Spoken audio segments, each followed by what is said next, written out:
Officers. దీంట్లో ముఖ్యంగా 30 motor bikes different కమిషనరేట్స్లో చేసిన హైదరాబాద్, సైబరాబాద్, రాచకొండ, సంగారెడ్డి, నిజామాబాద్, వికారాబాద్ డిస్ట్రిక్ట్స్లో చేసాము. మొత్తం 30 బైక్స్ను ఒక 3 నేరస్తుల నుంచి నేరస్తు ద్వారా చేయబడినటువంటి ఈ దొంగతనాన్ని నేరస్తులు పట్టుకొని అరికట్టడం జరిగింది. దీని విలువ 46 lakh rupees ఉంటాయి. ఇది ముఖ్యంగా ఏంటంటే వీళ్ళు ఇమ్రాన్ అనే ఒక వ్యక్తి, దాని తర్వాత అతని ఫ్రెండ్ మహమ్మద్ షేక్ అనే 2 వ్యక్తులు, తర్వాత ఇంకొక ఇమ్రాన్ కూడా ఉన్నాడు, అతన్ని మేము పట్టుకోవాలి. టోటల్ 3 వ్యక్తులు, 2 వ్యక్తులు మేము పట్టుకున్నాం. దీంట్లో వీళ్ళు ఏంటంటే ఒక మహమ్మద్ షేక్ ఏసీ మెకానిక్గా పనిచేస్తారు, ఇమ్రాన్ ఏమో ఆటో డ్రైవర్గా పనిచేస్తారు. ఇమ్రాన్ ఆటో డ్రైవర్గా పనిచేస్తారు. వీళ్ళు ఇలా చేస్తూ అడిక్ట్ అయినారు చాలా వైజెస్కి. దానికోసం ఎక్స్ట్రా మనీ కావాల్సి ఉంది. డ్రింక్స్ కానీ other all bad habits they are addicted. దానికోసం ఎక్కువ మనీ కావాలి, ఎక్కువగా డబ్బులు కావాలంటే ఈజీ మనీ కోసం ఇట్లా దొంగతనం చేయడం మొదలుపెట్టారు. ఇంతకుముందు కూడా జిడిమెట్లలో కూడా వీళ్ళు అరెస్ట్ అయ్యి రిమాండ్ చేయడం జరిగింది ఒకతను. దాని తర్వాత బయటకు వచ్చిన తర్వాత ఇలా దొంగతనాలు ఎక్కడైతే పార్క్ చేసిన బైక్స్ ఉంటాయో, ఇందులో రాయల్ ఎన్ఫీల్డ్ ఉన్నాయి, స్ప్లెండర్ వెహికల్స్ ఉన్నాయి, స్కూటీ ఉన్నాయి, అన్ని రకాల వెహికల్స్ ఉన్నాయి. అక్కడ వెళ్ళిన తర్వాత ఫాల్స్ కీతో కానీ వాళ్ళు డిఫరెంట్ టెక్నిక్స్ యూజ్ చేసి దాన్ని ప్రెజర్ అప్లికేషన్ ద్వారా దాన్ని కీ ఓపెన్ చేసుకొని వాళ్ళు వీటిని చాలా తక్కువ రేటుకు నారాయణపేట డిస్టిక్లో చాలా మందికి అమ్మడం జరిగింది.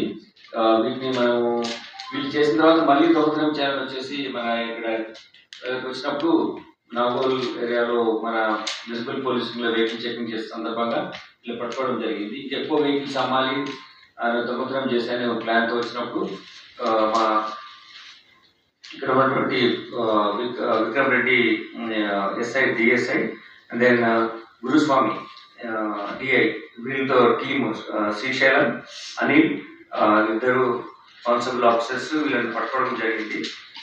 దీనివల్ల అంటే ఇట్లా వైరస్కు చెడు అలవాట్లకు బానిస అయినప్పుడు వాళ్ళు ఇంకా పెద్ద నేరాల్లో ఇరుక్కుంటారనే ఒక విధానం మనకు తెలిసిందే. దానికి వీళ్ళు నిదర్శనం. దాని తర్వాత ఇటువంటి బైక్ దొంగతనాలు చేయడం మొదలుపెట్టిన తర్వాత వాళ్ళు ఇంకా బిగ్గర్ క్రిమినల్స్గా మారడానికి అవకాశాన్ని మనం వీళ్ళు పట్టుకోవడం మూలంగా అరికట్టడం జరిగింది. వీళ్ళకు మేము ఇంకా పాత హిస్టరీ ఇంకా ఒకరికి ఇప్పుడైతే అరెస్ట్ అయిన ఇంతం జైల్మెంట్ తెలిసింది. ఇంకా మేము వెరిఫై చేస్తున్నాం వీళ్ళ ఇన్వాల్వ్మెంట్ ఎవరు ఉన్నారంటే. తర్వాత వీళ్ళను షీట్స్ ఓపెన్ చేసి వీళ్ళని ఫాలో అప్ యాక్షన్లో వాళ్ళ నేరస్తులు ఉంటే చూసి పట్టుకుని చర్య తీసుకుంటాం. 24 బైక్స్ కొట్టేంత వరకు దొరకలేదు లేదు, ఇతను 1 year చేస్తున్నాడు. ఇంతకు దొరికాడు, అరెస్ట్ చేయడానికి ఇమ్రాన్ అరెస్ట్ అయ్యి గిరిమెట్లలో జైలుకి వెళ్ళాడు 23లో. ఓవర్ పీరియడ్ ఆఫ్ టైం చేస్తూ ఒకటి దొంగతనం చేసుకుంటూ పోయి ఇక్కడ నారాయణపేటలో అమ్ముతున్నాడు.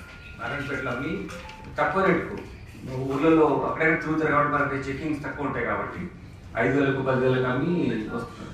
సార్ అక్కడ సేల్స్ ఎట్లా చేశారు అంటే ఓఎల్ఎక్స్ లాగా లేకపోతే మధ్యవర్తులు వెళ్ళి డైరెక్ట్గా కలిసి చేయడం. ఎందుకంటే వీళ్ళు గలెబుల్ ఉంటారు, ఊళ్ళలో తక్కువ రేటుకు వస్తుంది, ఎక్కువ క్వశ్చన్ లేకుండా కొనేస్తారు. తర్వాత అక్కడ ఉన్న వాతావరణము కమ్యూనిస్టేట్ వాతావరణం కాదు కాబట్టి చెకింగ్స్ కొంచెం డిఫరెంట్గా ఉంటాయి.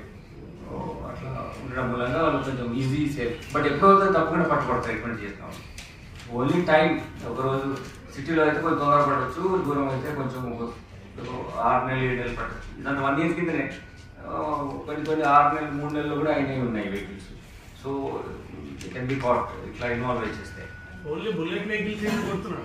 బుల్లెట్ ఉన్నాయి, బైక్స్ ఉన్నాయి, స్ప్లెండర్ ఉన్నాయి, స్కూటీస్ ఉన్నాయి. అంటే ఊళ్ళలో బుల్లెట్ కొంచెం ఎక్కువ ఇష్టపడతారు కదా, తక్కువ రేట్లో దొరుకుతున్నాయి. అంటే మనుషులు గ్రీడీ ఏమైతే నాకైతే ఈజీ వస్తుంది, నా తక్కువ రేట్లోకి వస్తుంది గ్రీడీనెస్ ఇది ఇంపార్టెంట్. బట్ క్వశ్చన్ చేయాలి, ఇమీడియట్గా పోలీస్ ఇన్ఫార్మ్ చేయాలి.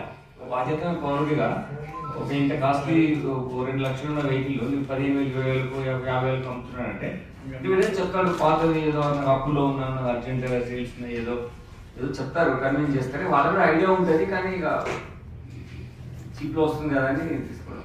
విషయమైనా తీసుకుంటాడు చీప్ వస్తే.